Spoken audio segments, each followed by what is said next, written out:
Good evening and welcome to NewsNight. Tonight we'll have all your international, national, and local news. I'm Logar Abdis. And I'm Robert Fornatero. A plastic surgeon goes viral after posting the results of surgeries on social media. We'll have all the details here for you. Plus, we'll have the inside scoop on the charges two local farmers face as a result of their pesticide usage. All this and more coming up on NewsNight.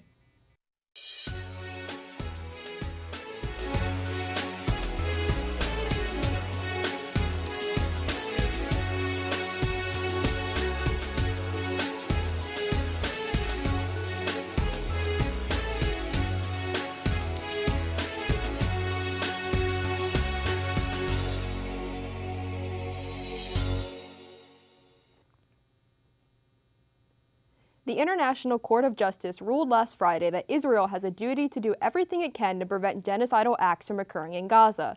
This ruling comes after a case of genocide was brought against Israel by South Africa for its actions against Palestinians in the ongoing conflict. However, the ruling stopped short of ordering a complete ceasefire, as many Palestinian supporters had wanted. The 17-judge panel of the ICJ ordered Israel to, quote, take all measures within its power, end quote, to prevent any violations of the 1948 Geneva Convention.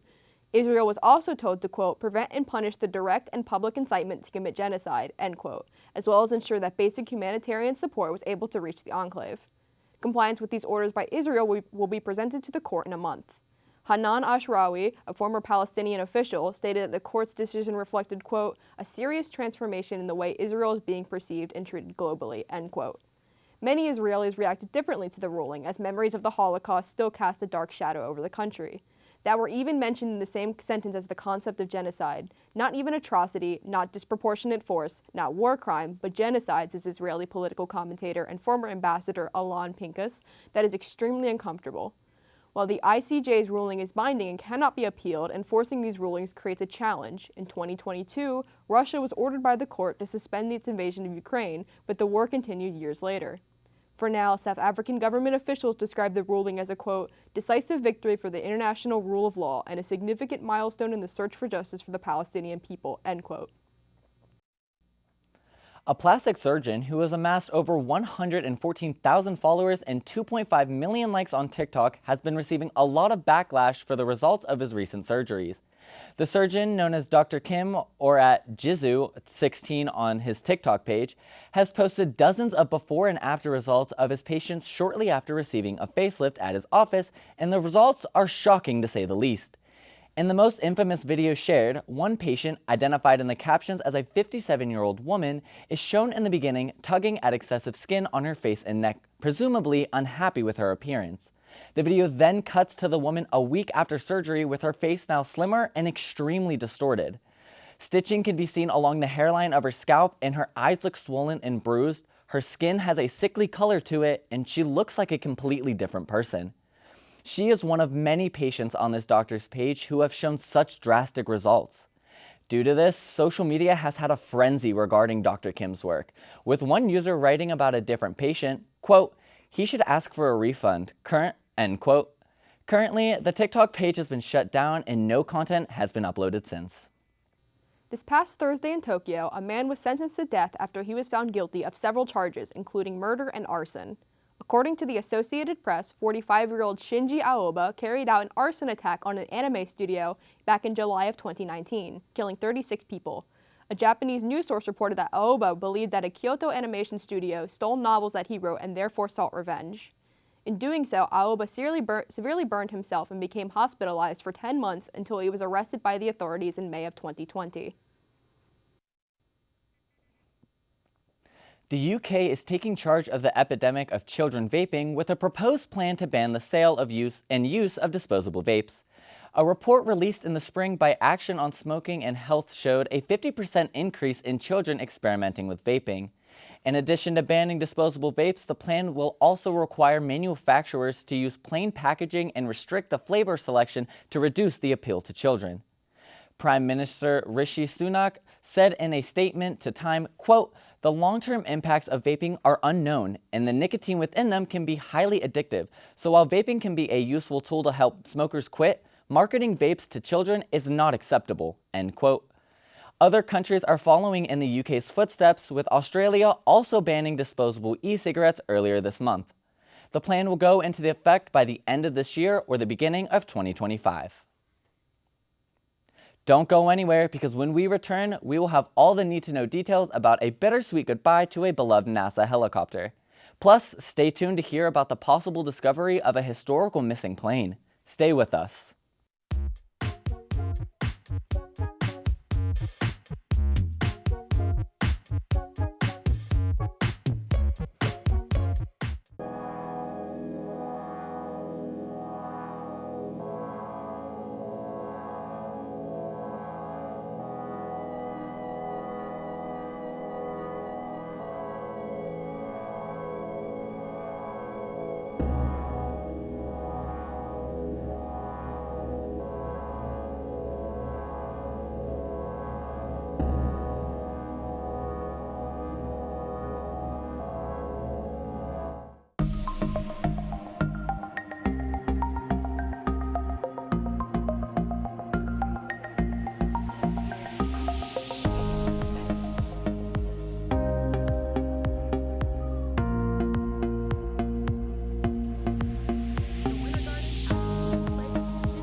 After nearly 3 years of operation, NASA's Ingenuity helicopter has ended its mission on Mars.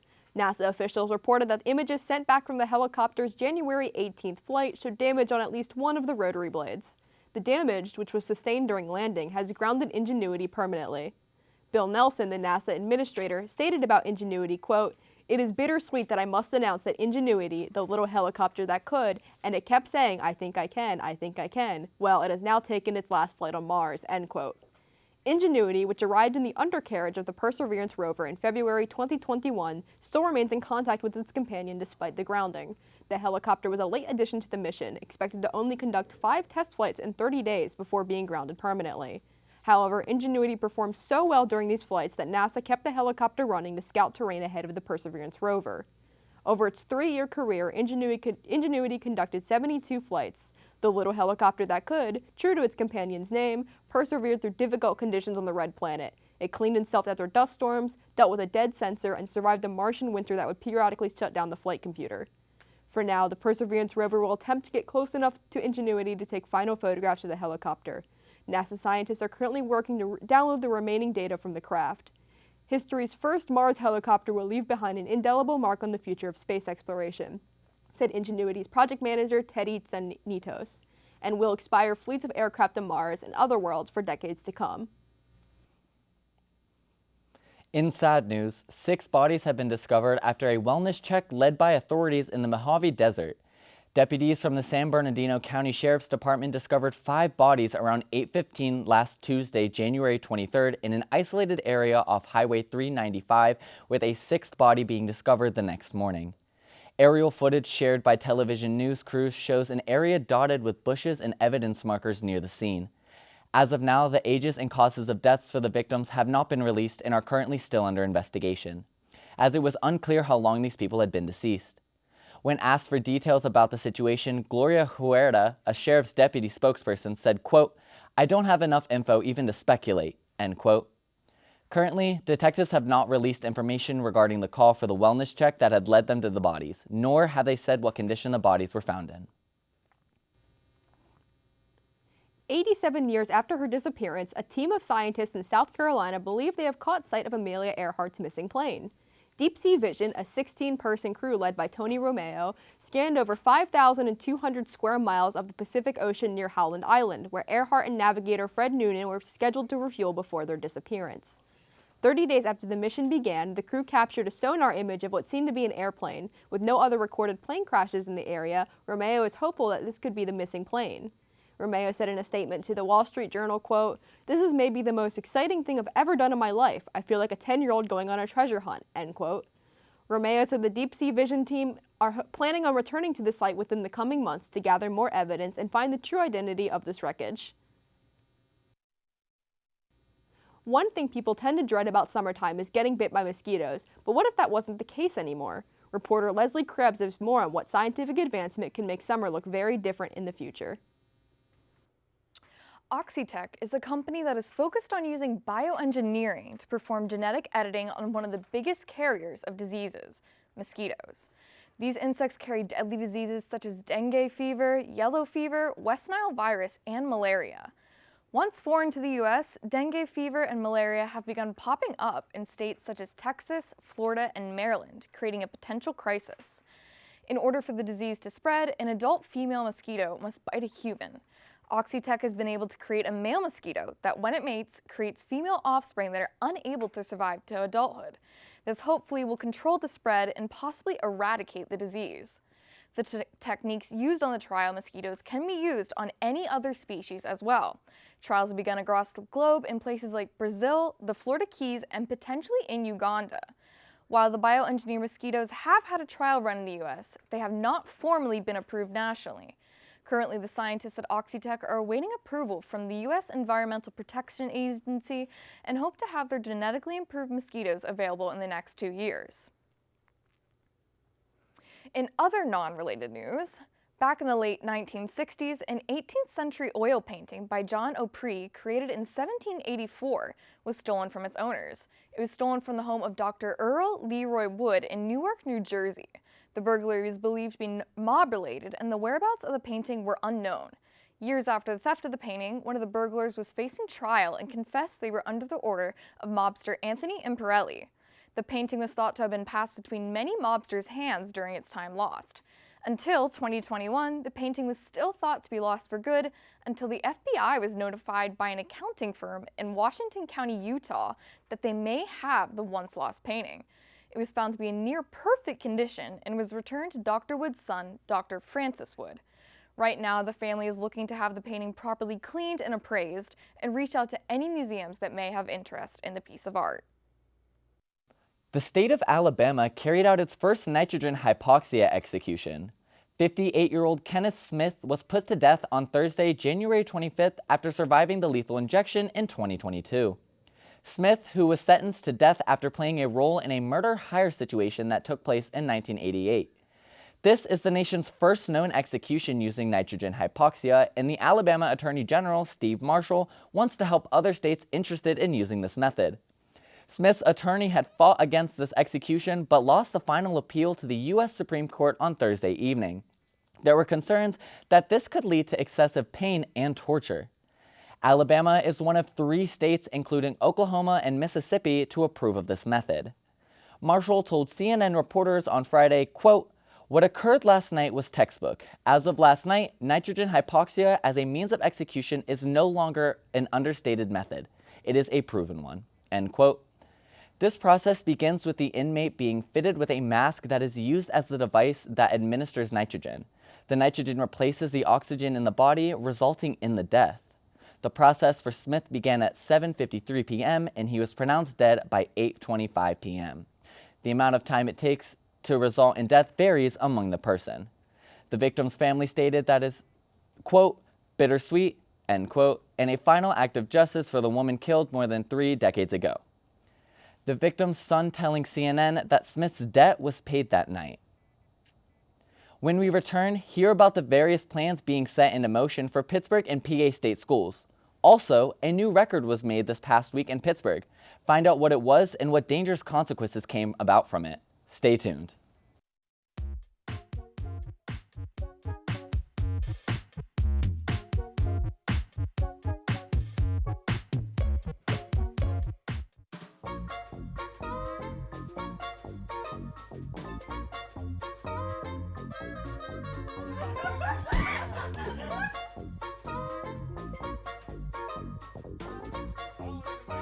Dog.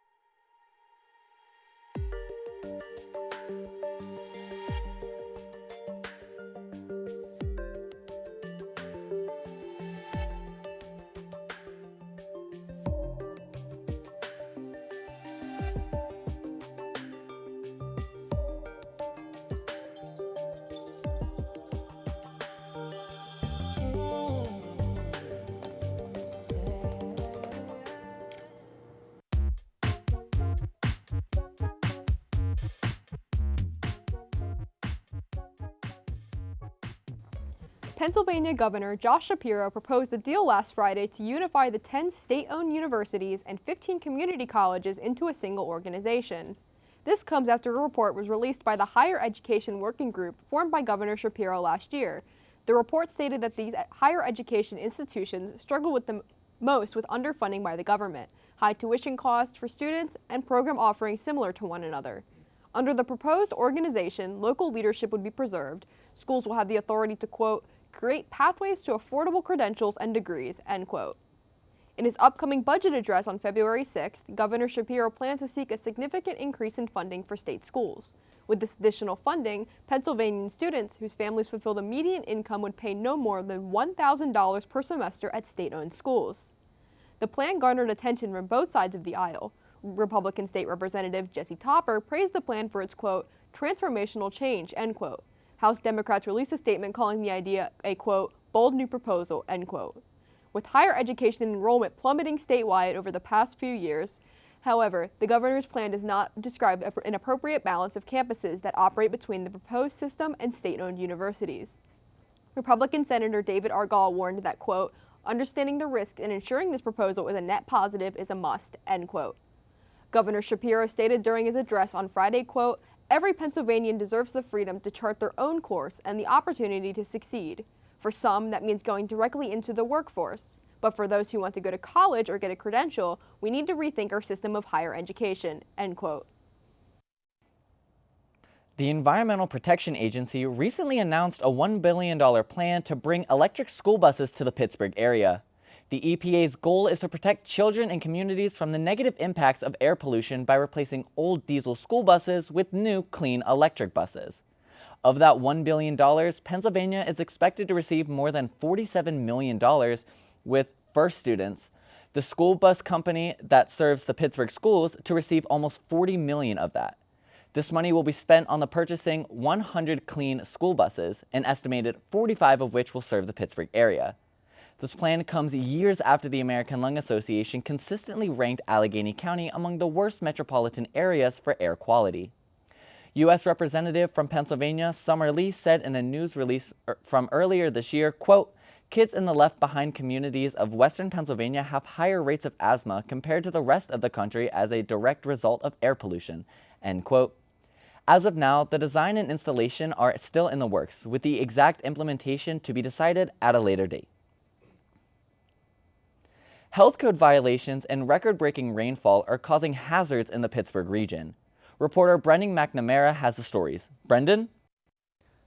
Thank you, Robert. A downtown Pittsburgh restaurant has been cited by the Allegheny County Health Department. A consumer alert has been issued for Christo's Mediterranean Grill on 6th Street. An inspector found a large presence of live German cockroaches on the floors and in sticky traps on Friday. In addition, the inspection uncovered mice droppings in the corners of the server area and food such as feta cheese, raw salmon, and cooked chicken being stored at high and unsafe temperatures. The restaurant will be allowed to remain open while corrective measures are taken. To view the full inspection report or to find inspection reports for restaurants in Allegheny County, you can use the Restaurant Finder tool on the County Health Department website. In other news, a record amount of rain fell in the Pittsburgh region Sunday night. Pittsburgh Public Safety had a busy evening as they responded to reports of multiple people trapped by the rising waters at the Monongahela Wharf downtown. One person was rescued via ladder and no other people were seen. River rescue divers waded through the floodwaters to search for other possible victims, and thankfully none were found. The river rescue team then circled Point State Park and the Allegheny River to ensure no other people were in danger. According to data from the National Weather Service, Pittsburgh saw 1.03 inches of rain, which broke the previous record of 0.81 inches for the 28th of January. The previous record was set back in 1943. Armed security guards will now roam the halls of schools in the Diocese of Pittsburgh, starting in just a few weeks. The guards will be experienced patrolmen who have a range of experience in either military or state-regulated law enforcement for upwards of 20 years. Former Pittsburgh Public Safety Director Wendell Hisrick voiced that he wanted to ensure safety, saying, quote, "We have a lot of schools and we have to start somewhere. This is the building block. Safety and security are not cheap. Not doing it would be more costly," end quote. Some diocese students have even said that they feel completely safe in their schools, so why make the change if there is no risk in these close-knit schools? Well, these schools are not taking any chances. The guards are said to be stationed at undecided schools in the next 3 to 4 weeks. A popular Pittsburgh spot for hanging out and shopping is undergoing major changes within the next year. Reporter Anthony Durzo is here with all the details about what updates are being made to Ross Park Mall. Anthony? Thanks, Loger. Yeah, Ross Park Mall visitors can expect multiple new stores to open in the spring and summer of 2024. The Simon-owned property announced earlier this month that the upscale retailer Hugo Boss will be opening up their first Western Pennsylvania location on the lower level of Ross Park Mall. Also opening up on the lower level near Gucci will be Watches of Switzerland. This too will be the company's first location in the Pittsburgh market. However, another Watches of Switzerland is located in the Philadelphia market, also in a Simon-owned mall called King of Prussia.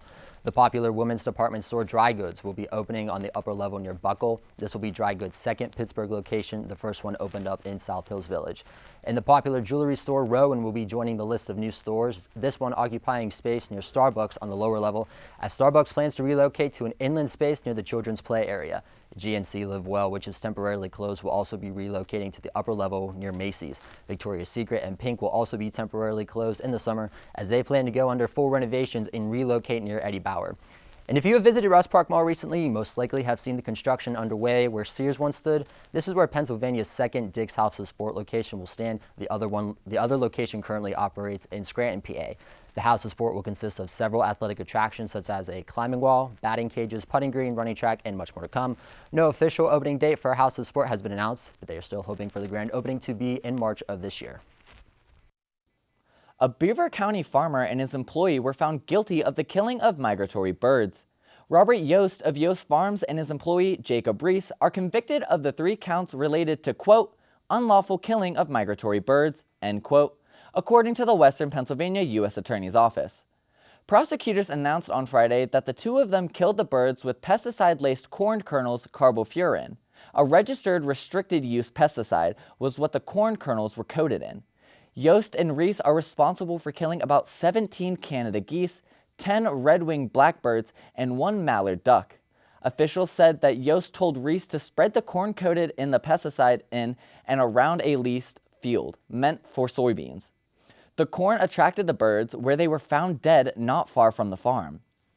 The Environmental Protection Agency decided the risk of carbofuran can cause unreasonable and adverse effects on humans and the environment. U.S. Attorney Eric Olshan said in a news release, quote, the defendant's indiscriminate criminal conduct also put the safety and health of the farm's neighbors, including small children, and a man suffering from Alzheimer's disease at risk, end quote. The total prison sentence for Yost and Reese is estimated to be 13 months with a fine of $31,000. Their sentence hearing is expected to take place on May 29th.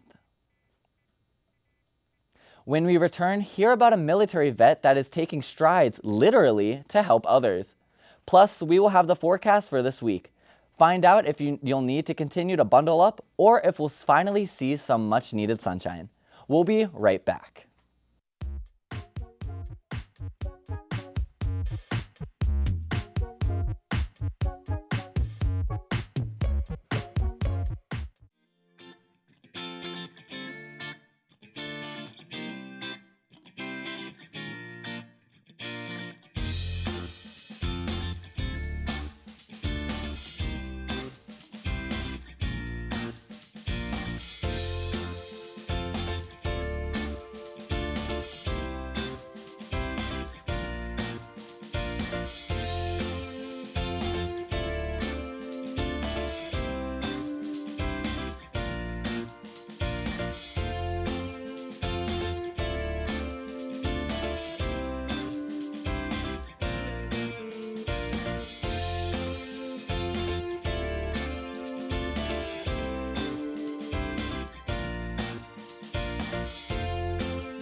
In a world often filled with challenges, one centenarian has become a symbol of hope and resilience.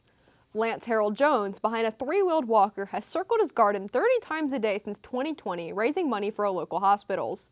This remarkable individual has not only defied the limits of age, but has also redefined the meaning of giving back. Lance Harold Jones is taking after the late Captain Tom, who walked 40,000 laps around his garden to raise money for hospitals in the UK. Lance Corporal has since received the Points of Light Award from the Prime Minister. After a week of bitter cold and intense rain that broke a Pittsburgh record, we are finally seeing some sunshine and some warmth to go with it. NewsNight reporter Alex Zonizer is here to give your Pittsburgh weather report. Alex? Pittsburgh weather is going to see a warmer and especially drier patch this coming week. Starting with today's forecast, the temperatures are going to be in the low 50s throughout the day. Although it's going to be warmer, it isn't necessarily going to feel warmer as wind gusts are going to reach 23 miles per hour, and there will be little sunshine as there's expected 79% cloud coverage throughout the day. As night falls, the temperature is also expected to drop to the low 40s. There will be dense cloud coverage and a 40% chance of rain throughout the night. Now, let's take a look at the rest of the week. Over the weekend, expect temperatures in the high 40s and low 50s. A little cooler, but not to worry as there is minimal wind and lots of sunshine. The same can be said for the beginning of next week as the temperatures are going to continue to maintain in the range of the mid-40s to low 50s. The sun is expected to shine every day with little to no chance of precipitation.